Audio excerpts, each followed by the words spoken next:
Sa alang, istorya namin ni Monsieur Jim, a few months ago, nagtigom kita aron buksan to launch our 60 years anniversary. Karon nagatigom kita aron i-close. No? Pero i-close na to ang formal celebration, but when we close the formal celebration, we launch the living out of the legacy of our parish. Amen? So, isirado lang nato ang formal celebration. But after the celebration would be the living out of the legacy towards the future. Mga hinigugma, sa pagsugod sa atong pagpalandong, tugutin niyo ako sa pag-share, kinibitaw sa una nga panahon, hangtod karon pero dili lang kita pamilyar, daghan nga mga Kristiyanos nagagamit kang prayer acclamation.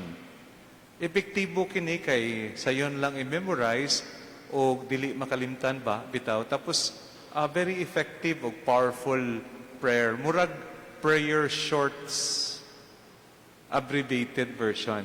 Sige, I'll give you an example. Please repeat after me. Saint Anne, find me a man as fast as you can. Nahapit ng Valentine's Day. So, mauna, so kapangita bitaw uyab, gasangpit kay Saint Anne, nga tabangan, Santa Ana, kay inahan man ni Mama Mary bitaw, no? So, mauna, effective ko na nga prayer shorts.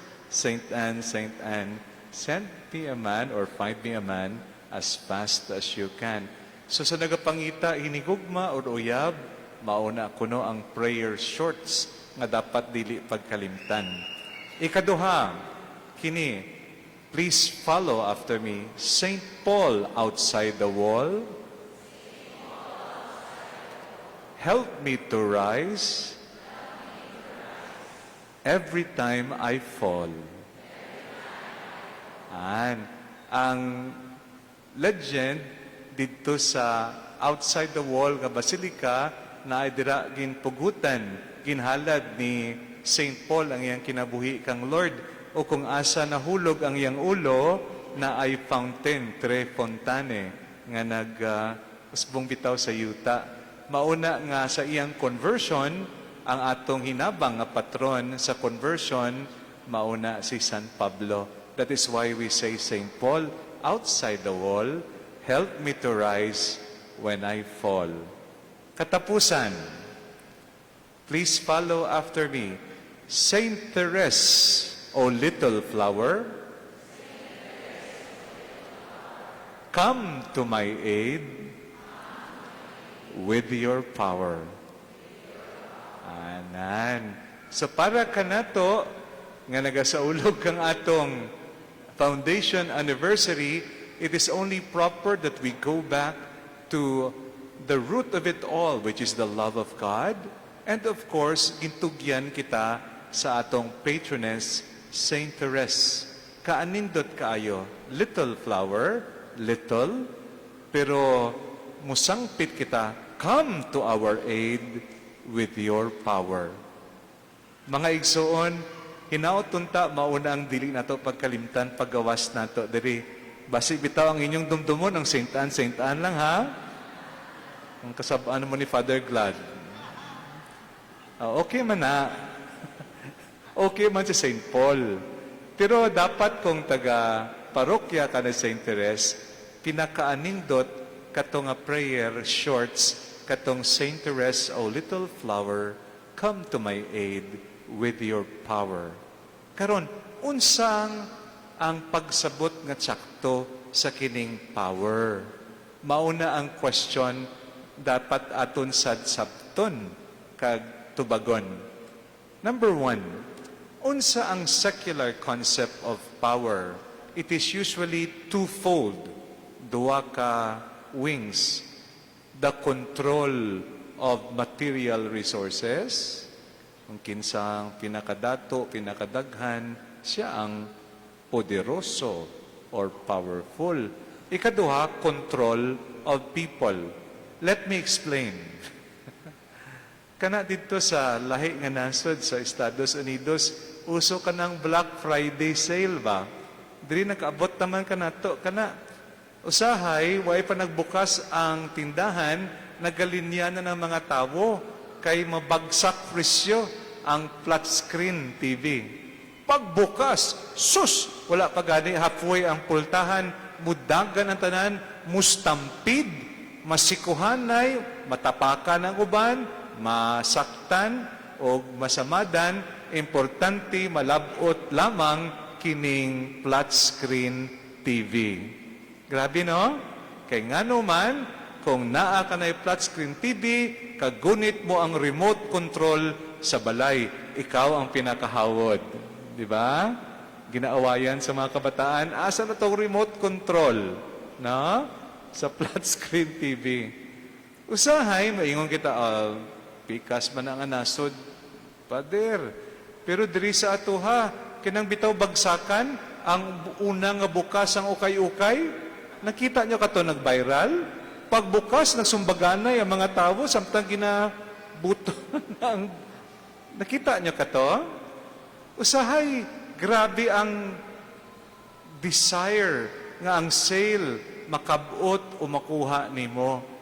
Bisan gani nagbutunganay na o nagsumbaganay na, aron makuha mo lang kining latest passion, bisan gani ukay-ukay man lang. Nakita niyo na ang nag-viral, nga nagsumbaganay sila tungod sang ukay-ukay. Mga higsuon sa katapusan, with due respect sa aton young generation, sa una, ingon ko nawala akong iPhone 9. Pag-report na ko, nagkatawa ang teknisyan nga, sir, iPhone 9, out of stock na sir. iPhone 12. Way pa gani nagainit ang 14, karon may 16 na. Mao man na sa uban nga Android. Ngano man, sa daghan ka nato, murag prestisyoso kung naa kay latest gadget. Murag sikat og hawod ka, kay ngano man ang imong cellphone, murag all-in-one. Naa ka na'y cellphone, naa ka na'y mapa, naa ka na'y direction finder, naa ka na'y daghan na, no? Sa panahon na mo, sa bata pa ko, ang cellphone, telepono man lang na. No? Kulang na lang abrilata para murag can opener na ang cellphone ba. So ang punto nako is this: if you have control to a lot of material resources, then you feel you are powerful. Ikaduha nga wing, mao ang control of people. Kabalo kamo kaha nga karon ang ginatuuhan, dili na gani ang mga regular nga mga media broadcasters, no, na adri sang iban kanato present. We would like to acknowledge their presence, but rather kining mga gitawag nga influencers. I have nothing against them, pero I'll explain to you. Doon dumanyo ka to pari nga nagyabag ang choir, not referring to this choir, no? Nga nag-awit sila, Hallelujah, yabag kaayo. Tapos ang pari, ang kamera, nag-focus sa pari. Tapos unsang isulti niya, ano ba yan? Kita niyo na? Nag-istoryahan na kami kang pari, nakita kami. Tapos sabi ko, uy, Father, ikaw di ay ang most viral nga pari. Kaya nag-react ka sa choir, dili siya bati nga iyang pamatasan ba? He was just very candid, no? Ano ba yan? Nag-rolling of the eyes pa siya. Nagitulog niya ang choir. So nangin viral ka na. Mga igsuon, ang iya gisulti ka na ako, oo, ako kato. Pero ang paita, kay ngano man, nag-viral siya, pero ang nakaganansya, mao katong nag-post kang video. Pwede di ay i-monetize. Kabalo ka mo ka na? Magdaghan kang viewers, i-monetize ka na, not talking even your endorsement of products. But rather, every time I view, pwede ma-monetize. Mas nagkatawa ko sa iyang reaction niya, ako na to ang nag-viral nga expression, pero lahi pa ang nagbenepisyo. And we had another round of laughter because of that. Unsa man ang punto? Kung sikat ka o popular ka, gwapo o gwapa ka, you can influence. You can control people to buy this product, to believe this news, bisan dili siya tinuod, ang fake news. That's why karon ingon nila ang laban dili lamang sa kamatuoran, but who spins the narrative very well. Kinsa ang maka-influensya. So when you have that, then hawod ka. You are powerful in that sense. Mao kini mga igsuon ang duha ka konteksto, ang control of material resources, that you are powerful, control of people's reaction, you influence, you are powerful. Ngano man nagadangop kita kang Saint Teres, come to my aid with your power. Unsa ang power ni Saint Teres? Let me tell you, it is hidden in the word little. She is the doctor of the little way. The best spirituality is to be small, humble, and little by surrendering it all. Here's the great paradox. Ang power gikan sa hinabang ni Saint Teres, gikan sa grasya o kaluoy sa mahal nga Dios. Saint Teres abandoned it all and surrendered to God's mercy and love. That is why she is powerful to help you and me. Let me explain. 15 years old, nagsulod na siya sa religious life. Ang uban ingon, sus dili pa kabata pa kanimo. But she abandoned family, she abandoned the stability of her wealth, and let go in order to follow her love, who is none other than her groom, Jesus Christ. Mga igsoon, radikal kaayo nga pag-abandon. That even when she died at 24, she is such a beacon of true love for the Lord. When she abandoned it all, ang iyang pagsalig sa mahal nga Dios, mao ang nagpasaka sa iya. Remember katong elevator love niya? When you are weak and small, God will bend and raise you up to His heart. Ikaduha, she opted to be a person of no influence, but precisely because of her surrender to the Lord in humility, ang iyang autobiography or the story of the soul became a great inspiration to us all. Ako nagabarog sa tubangan ninyo, ako I'm a product of the Carmelite Monastery sa Haro, ug ang life ni Saint Teres maujud na nag-imprint kanamo. Bisan seminarista pa lang kami nagamay. Kay ngano man, when she died at 24, nobody knew about her. But after a year or two, grabe kaayo ang devotion. Kay ngano man, she offered the pathway of simplicity in following the Lord. She showed us that true power is in letting go and abandoning to God, then we will receive power. Kinitanan, nga naman ginaistoryahan nato, I'm going now to the conclusion. Kayang Ebanghelyo, kaanindot kaayo. Veterano man kini si Simon Pedro.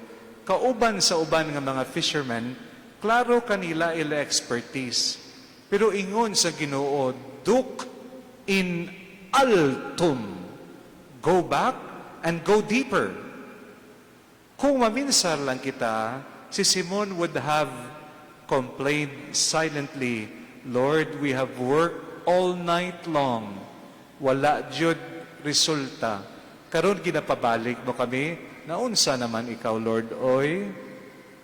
Pero nagtuo sila, they follow the Lord, and then grabe kaayo ang ila nakita ng mga isda. Duk in altum, brothers and sisters, mao kini ang exhortation kanatong tanan as we close the formal celebration and start to live the legacy towards 70 80, 100, and beyond. As I congratulate all of you for a beautiful celebration of your foundation anniversary, I now send you forth to the next years. Live out your legacy. Unsa ang legacy sa atong parokya? Hiniusang pagpanaw, vibrant faith na sandig sa karisma ni Saint Therese. Pag unsa ang karisma ni Saint Therese, the power to find hope, the power to find healing, the power to find meaning in the little way. Sa mga hinigugmang isuon kang Kristo, with that conclusion, allow me now to pray with you the closing prayer of the document C'est la Confiance, the apostolic exhortation of the Holy Father Francis on confidence in the merciful love of God for the 150th anniversary of the birth of Saint Therese. Dear Saint Therese, the Church needs to radiate brightness, that fragrance and the joy of the gospel. Send us your roses. Help us to be like yourself, ever confident in God's immense love for us, so that we may imitate each day your little way of holiness. Amen.